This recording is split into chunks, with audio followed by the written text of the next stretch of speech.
ബാക്കി ടൂൾസ് എന്ന് വെച്ചാൽ അധികം ടൂൾസ് നമുക്ക് വരുന്നില്ല. നമുക്ക് മെയിൻ ആയിട്ട് ടൂൾസ് കഴിഞ്ഞു. ഇനി നമുക്ക് വരുന്നത് കോർണർ എന്ന് പറഞ്ഞ ടൂളാണ്. Hello hello. ആ, അതെ, റെക്കോർഡ് ചെയ്തു.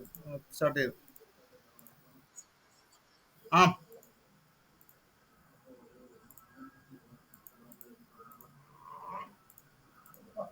ഈ കോർണറിനകത്ത്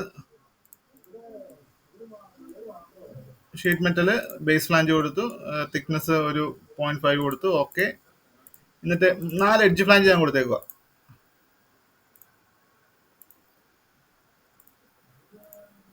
സാധാരണ ഷീറ്റ് മെറ്റൽ ഇങ്ങനെ കൊടുത്തു കഴിഞ്ഞ നേരത്ത് എപ്പോഴും ഇവിടെ ഒരു ഗ്യാപ്പ് നമുക്ക് കാണാം. ഷീറ്റ് മെറ്റൽ എന്തായാലും അങ്ങനെ ഒരു ഗ്യാപ്പ് ഉണ്ടാവും. ബെൻഡ് ചെയ്യാൻ നേരത്ത് അങ്ങനെ ഒരു ഗ്യാപ്പ് വരും. ഇനി ആ ഗ്യാപ്പ് കളയുന്നത് പല പല രീതിയിലാണ്. പ്രൊഡക്ഷന്റെ സമയത്താണെങ്കിൽ അത് വെൽഡ് ചെയ്തോ ഒക്കെ ആയിരിക്കും കളയുന്നത്. ഇവിടെ നമുക്ക് പല രീതിയിൽ കളയാം. ഒന്ന് ക്ലോസ്ഡ് കോർണർ എന്ന് പറഞ്ഞൊരു ഓപ്ഷൻ ഉണ്ട്. ക്ലോസ്ഡ് കോർണർ സെലക്ട് ചെയ്തിട്ട് ദി ഫേസ് സെലക്ട് കഴിഞ്ഞാൽ ഇവിടുത്തെ എക്സ്റ്റെൻഡ് ആവും. അത് എങ്ങനെ എക്സ്റ്റെൻഡ് ആവണം എന്നുള്ളത് നമുക്ക് ഇവിടെ ഡിസൈഡ് ചെയ്യാം. ബട്ട് എന്ന് പറഞ്ഞുണ്ട്, ലാപ്പ് ഉണ്ട്, ഓവർലാപ്പ് ഉണ്ട്. ഓവർലാപ്പ് 2 ടൈപ്പ് ഉണ്ട്. നമുക്ക് ഒന്ന് കോർണർ ക്ലോസ് ചെയ്യാം. ഇനി അതല്ലെങ്കിൽ നമുക്ക് ഇവിടെ വെൽഡ് കോർണർ എന്ന് പറഞ്ഞ ഓപ്ഷൻ ഉണ്ട്. വെൽഡ് കോർണറിനകത്ത് പോയിട്ട് ഈ ഫേസ് സെലക്ട് കഴിഞ്ഞാൽ അവിടെ ഫുള്ള് വെൽഡ് ചെയ്തൊരു എഫക്റ്റ് വരും. കണ്ടോ? ആണ് വെൽഡ് കോർണർ. വെൽഡ് കോർണർ ചെയ്ത് കഴിഞ്ഞാൽ പിന്നെ നമുക്ക് ഫ്ലാറ്റൺ ഒന്നും ചെയ്യാൻ പറ്റില്ല കേട്ടോ. വെൽഡ് കോർണർ കളഞ്ഞു കഴിഞ്ഞാൽ മാത്രമാണ് ഫ്ലാറ്റൺ ഒക്കെ അൺഫോൾഡ് ഒക്കെ ആക്ടിവേറ്റ് ആവുള്ളൂ. പിന്നെ നമുക്ക് ബ്രേക്ക് കോർണർ എന്ന് പറഞ്ഞ ഓപ്ഷൻ ഉണ്ട്. ബ്രേക്ക് കോർണറിനകത്ത് പോയി കഴിഞ്ഞാൽ നമുക്ക് ഇതിവിടെ ഈ കോർണർ ഒക്കെ മാറ്റി അവിടെ ഒരു ചാംഫർ ഫില്ലറ്റ് കൊടുക്കാൻ വേണ്ടിയുള്ള. കണ്ടോ? അതാണ് കോർണർ എന്ന് പറഞ്ഞ ടൂള്. പിന്നെ നമുക്ക് വരുന്നത് ഡിൽറ്റിന്റെ ലാപ്പിൽ ഏത് വേർഷൻ നമ്മൾ ഇൻസ്റ്റാൾ ചെയ്തേക്കുന്നത്?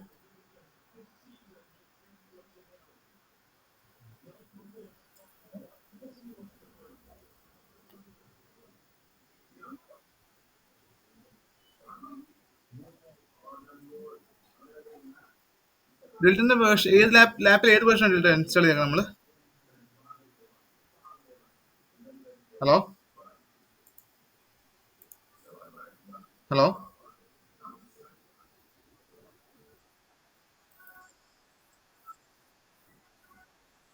ആ, ഓക്കെ ഓക്കെ. ഒന്നുമില്ല, എന്റെ ആ, ഓക്കെ ഓക്കെ ഓക്കെ ഓക്കെ.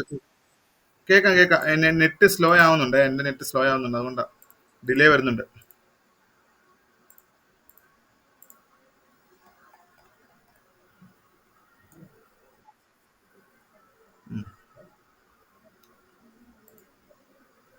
പിന്നെ നമുക്ക് വരുന്നിട്ടുള്ളതാണ് കോർണർ റിലീഫ് എന്ന് പറയും. കോർണർ റിലീഫ് എന്ന് വെച്ച് കഴിഞ്ഞാൽ ഇപ്പൊ അതെ ഇവിടെ ഒന്ന് ഞാൻ ഒന്ന് അൺഫോൾഡ് ചെയ്ത് കഴിഞ്ഞാൽ നമുക്ക് അറിയാൻ പറ്റും. അൺഫോൾഡ് ഞാൻ ദി ഫേസ് സെലക്ട് ചെയ്തിട്ട് കളക്ട് ഓൾ ബെൻഡ് കൊടുത്ത് ഒന്ന് അൺഫോൾഡ് ചെയ്ത് കഴിഞ്ഞാൽ നമുക്ക് അറിയാൻ പറ്റും ഇവിടെ കോർണർ എങ്ങനെയായിരിക്കണം എന്നുള്ളത്. നമുക്ക് ഒരു റെക്ടാംഗിൾ ഷേപ്പുള്ള ഒരു കോർണറാണ്. ഇവിടെ കോർണർ റിലീഫ് എന്ന് പറഞ്ഞ ടൂൾ ഉണ്ട്. അത് ഉപയോഗിച്ച് നമുക്ക് ഈ കോർണർ നമുക്ക് മാറ്റാം. ഞാൻ കളക്ട് ഓൾ കോർണർ കൊടുത്തു കഴിഞ്ഞാൽ എല്ലാ കോർണറുകളും സെലക്ട് ആവും.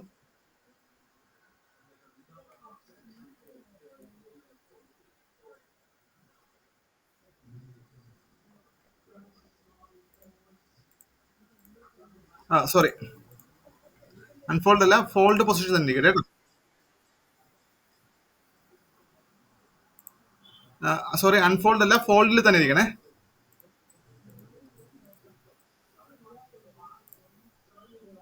നോക്കിയേ, കളക്ട് ഓൾ കോർണർ കൊടുത്തു കഴിഞ്ഞാൽ നമുക്ക് നോക്കിയാൽ എല്ലാ കോർണേഴ്സും ഇവിടെ കാണിച്ചു തരും. ഇവിടെ ഇപ്പം കോർണർ 2 എന്ന് പറയുന്നത് ഇതാ.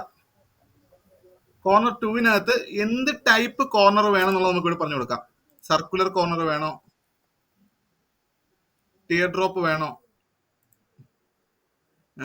കോൺസ്റ്റന്റ് വിട്ട് എന്ന് പറഞ്ഞിട്ടുണ്ട്, അത് വേണോ എന്നുള്ളത് നമുക്ക് പറഞ്ഞു കൊടുക്കാം. ഇനി ഞാൻ കോർണർ 1 എടുത്തു കഴിഞ്ഞാൽ കോർണർ 1 എന്ന് പറയുന്നത് ഇതാ. ഇവിടെ ഇപ്പൊ ഇരിക്കുന്നത് ഒരു നോർമൽ റെക്ടാംഗിൾ കോർണറാണ്. അത് മാറ്റിയിട്ട് ഞാൻ സർക്കുലർ കോർണർ കൊടുക്കുക. സർക്കുലർ വിത്ത് ഒരു റേഡിയസ്, നമുക്ക് ഇഷ്ടമുള്ള റേഡിയസ് ഞാൻ മാറ്റി പറഞ്ഞു കൊടുക്കുക. എനിക്ക് കോർണർ റിലീഫ് ഇങ്ങനെയായി. ഒരു ഷാർപ്പ് ആയിട്ടുള്ള ഒരു പോയിന്റ് കോർണർ ആയിരുന്നു, റെക്ടാംഗിൾ ആയിരുന്നു. അപ്പൊ അത് മാറ്റിയിട്ട് ഒരു കേർവ്ഡ് ആക്കി. അതുപോലെ പല നമുക്ക് മാനുഫാക്ചറിങ് സ്യൂട്ടബിൾ ആയിട്ടുള്ള രീതിയിൽ നമുക്ക് അവിടെ കോർണർ റിലീഫ് ചൂസ് ചെയ്യാം. കളക്ടർ കോർണർ, ഇത് കോർണർ റിലീഫ് 3 ആണ്. അവിടെ ഞാനിപ്പോ ഒരു റെക്ടാംഗിൾ മാറ്റിയിട്ട് ഒരു ഒബ്രൗണ്ട് കൊടുക്കുക. ഒബ്രൗണ്ടിനകത്ത് ഡിസ്റ്റൻസ് നമുക്ക് കൺട്രോൾ ചെയ്യാം, റേഡിയസ് നമുക്ക് കൺട്രോൾ ചെയ്യാം. ഇതാണ് ഒബ്രൗണ്ട് എന്ന് പറഞ്ഞൊരു ഷേപ്പ് വലുപ്പം. ഓക്കെ,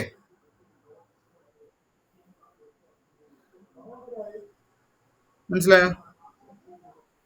ഇതാണ് കോർണർ റിലീഫ് വരുന്നത്. നമ്മൾ പാർട്ട് ഡിസൈനിൽ നമ്മൾ ഉപയോഗിച്ചതുപോലെ തന്നെ നമുക്ക് ഷീറ്റ് മെറ്റൽ ഉണ്ടാക്കി കഴിഞ്ഞിട്ട് നമുക്ക് അസംബിൾ ചെയ്യാം.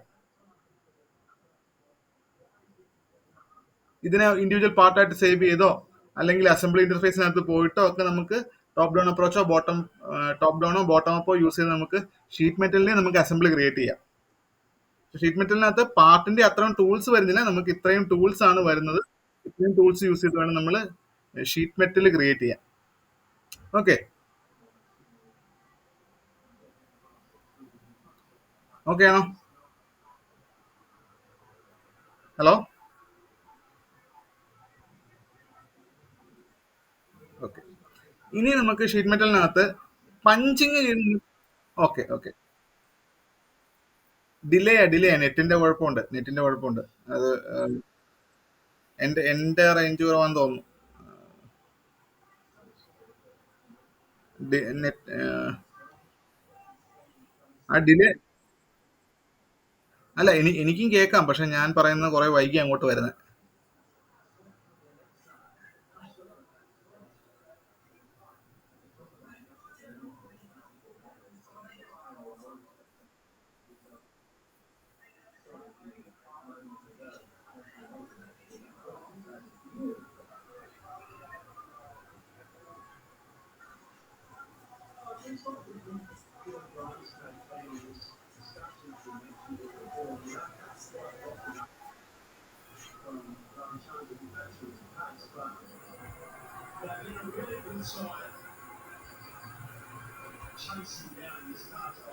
ഹലോ, കേക്കാവോ?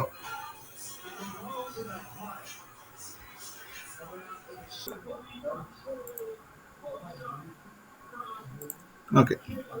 അപ്പോ ഇനി നമ്മൾ വരുന്നത് റെക്കോർഡാ. പഞ്ചിങ് ചെയ്യാനുള്ള ടൂൾസ് ഉണ്ട്, പഞ്ചിങ് ടൂൾസ്. അതാണ് നമ്മൾ ഫോമിംഗ് ടൂൾസ് എന്ന് പറയുന്നത്. ആ ഒരു ഫോമിംഗ് ടൂൾസും കൂടെ നമുക്ക് നോക്കാം കേട്ടോ.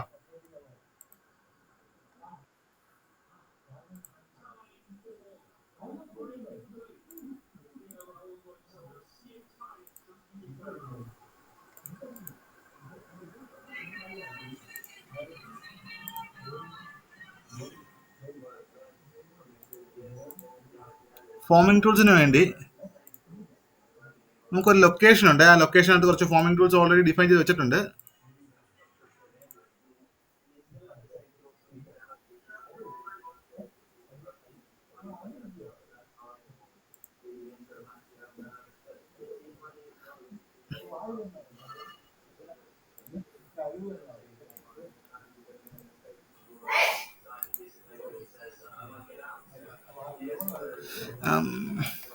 നമുക്ക് അത് നമ്മൾ കുറച്ച് ഒരു ഫോമിംഗ് ടൂൾ ഉണ്ടാക്കണം. നമുക്കിപ്പോൾ ഇവിടെ ഒരു പഞ്ച് ചെയ്യണമെന്ന് ഇരിക്കട്ടെ.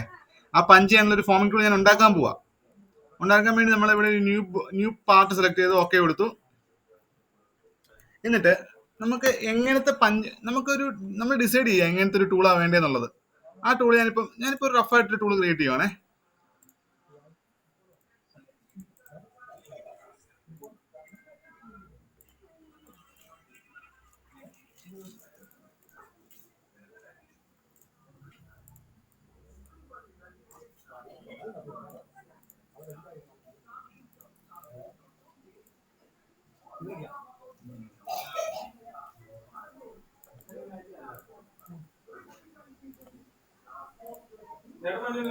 ഇല്ല,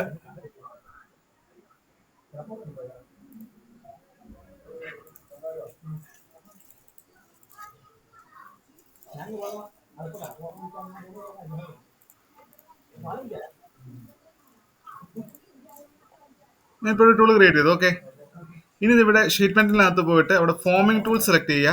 എന്നിട്ട് ഒരു സ്റ്റോപ്പിംഗ് ഫേസ് ആയിട്ട് ഞാൻ ഈ ഒരു ഫേസിനെ സെലക്ട് ചെയ്തിട്ട് ഫേസസ് ടു റിമൂവ് ആയിട്ട് ഞാൻ ഈ ഫേസ് സെലക്ട് ചെയ്ത് ഓക്കെ കൊടുത്തു. ശ്രദ്ധിച്ചോ, ഇത് ഫേസ്, ഇത് സ്റ്റോപ്പിംഗ് ഫേസ്, ഇത് ഫേസ് ടു റിമൂവ്. ഇനി ഞാൻ ഇതിനെ സേവ് ചെയ്യാൻ നേരത്ത് ഞാൻ ഇതിന്റെ ഒരു ടൈപ്പ് മാറ്റുക. ഒരു ഫോമിംഗ് ടൂൾ എന്നൊരു ടൈപ്പ് ഉണ്ട്, ഫോമിംഗ് ടൂളിലേക്ക് മാറ്റി. അപ്പൊ ഇവിടെ വന്ന കണ്ടോ, ഡിസൈൻ ലൈബ്രറിക്കകത്ത് റൂട്ടിംഗ് എന്ന് പറഞ്ഞൊരു ഫോൾഡറിനകത്തേക്കാണ് ഇത് പോയേക്കുന്നത്. ബൈ ഡിഫോൾട്ട് ആക്ച്വലി ഈ ഫോൾഡറിലേക്ക് അല്ല പോകേണ്ടത്, വേറെ ഫോൾഡറിലേക്കാണ് പോകേണ്ടത്. ഇവിടെ എന്തോ മാറിക്കിടക്കാണ്, ഡെൽറ്റൻ ചെയ്യുമ്പോൾ ശ്രദ്ധിക്കുക കേട്ടോ. ഡിസൈൻ ലൈബ്രറിക്കകത്ത് ഇവിടെ ഫോമിംഗ് ടൂൾസ് എന്ന ടൂൾ കണ്ടോ, അങ്ങോട്ടാണ് ശരിക്കും പോകേണ്ടത്. പക്ഷെ എന്തോ കാരണം കൊണ്ട് ടൂൾ മാറിപ്പോയി, അല്ല ലൊക്കേഷൻ മാറി കിടക്കുക. ഓക്കെ, ഞാൻ ടൂളിനൊരു പേര് കൊടുത്ത് ടൂൾ 1 എന്ന് പറഞ്ഞൊരു പേര് കൊടുത്ത് സേവ് ചെയ്യുക. ഇനി ഈ ഫോമിംഗ് ടൂളിനെ ഞാൻ ഉപയോഗിക്കാൻ പോവാ. എവിടെ, നമ്മുടെ നേരത്തെ നമ്മൾ ക്രിയേറ്റ് ചെയ്ത ആ ഒരു ഇതിലേക്ക്. അതിനുവേണ്ടി ഡിസൈൻ ലൈബ്രറിക്കകത്ത് വന്ന് റൂട്ടിങ്ങിനകത്ത് ഫോമിംഗ്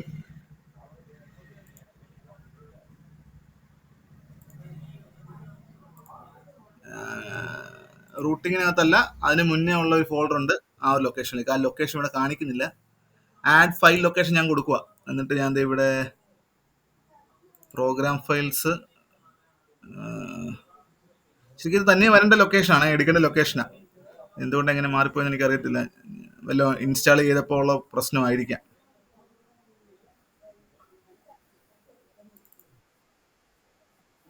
ഇല്ല ഇല്ല, ഞാനിത് കുറേ പ്രാവശ്യം അൺഇൻസ്റ്റാളും ഇൻസ്റ്റാളും ചെയ്തിട്ടുണ്ട്, അതുകൊണ്ട് വരുന്ന. ഞാനേ എൻ്റെ വേർഷൻ എപ്പോഴൊക്കെയോ മാറ്റിയിട്ടുണ്ട്.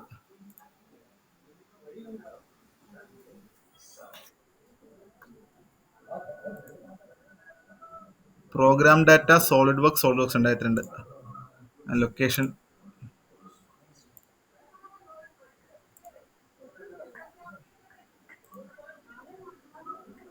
Program data.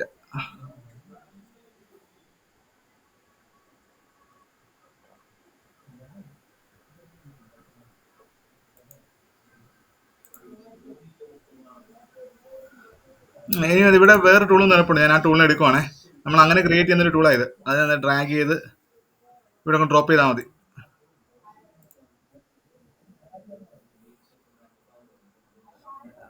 അല്ലെങ്കിൽ ഞാൻ നേരത്തെ ക്രിയേറ്റ് ചെയ്ത ടൂളില്ലേ, അതിനെ സേവ് ചെയ്യിപ്പം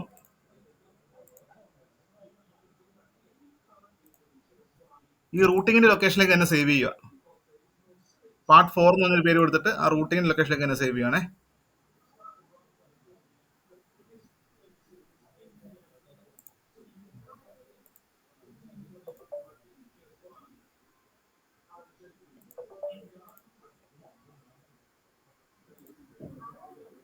ഇവിടെ പാർട്ട് 4 ഒന്നുണ്ടോ, ഞാൻ ഡ്രാഗ് ചെയ്ത് നമുക്ക് ഇങ്ങനെ ഇടാം. ഓക്കെ കൊടുത്തു കഴിഞ്ഞാൽ അവിടെ ഒരു പഞ്ച് വന്നുണ്ടോ, ഫേസസ് ടു റിമൂവ് ആയിട്ട് കൊടുത്ത ഫേസ് കൊണ്ട് കളഞ്ഞു, ബാക്കി മറ്റേത് സ്റ്റോപ്പിംഗ് ഫേസ് ആക്കി. മനസ്സിലായോ? അപ്പൊ ഇങ്ങനെയാണ് ഷീറ്റ് മെറ്റൽ ക്രിയേറ്റ് ചെയ്ത് ഫോമിംഗ് ടൂൾസ് അപ്ലൈ ചെയ്യുന്നത്. അപ്പം ആ ലൊക്കേഷന്റെ കാര്യം ശ്രദ്ധിക്കുക. ഇവിടെ സാധാരണ അങ്ങനെ കറക്റ്റ് ഈ ലൊക്കേഷനിലേക്ക് വരേണ്ടതാണ്. ഇത് എന്തുകൊണ്ടാവുന്ന എനിക്ക് ഇൻസ്റ്റാൾ ചെയ്യേണ്ട പ്രശ്നമാവേ വഴിയുള്ളൂ. എൻ്റെ 20 മാറിയിട്ട് ഞാൻ 22 ഒക്കെ ചുമ്മാ ഇൻസ്റ്റാൾ ചെയ്തിട്ടുണ്ടായിരുന്നു, അതുകൊണ്ട് പറ്റിയതാവാം. ഓക്കെ, അപ്പം അങ്ങനെയാണ് sheet metal punching tools create ചെയ്യുന്നത്, ഫോമിംഗ് ടൂൾസ് ക്രിയേറ്റ് ചെയ്യുന്നത്. നമുക്ക് ആവശ്യമുള്ള രീതിയിലുള്ള ടൂൾസ് ജനറേറ്റ് ചെയ്തെടുത്താൽ മതി.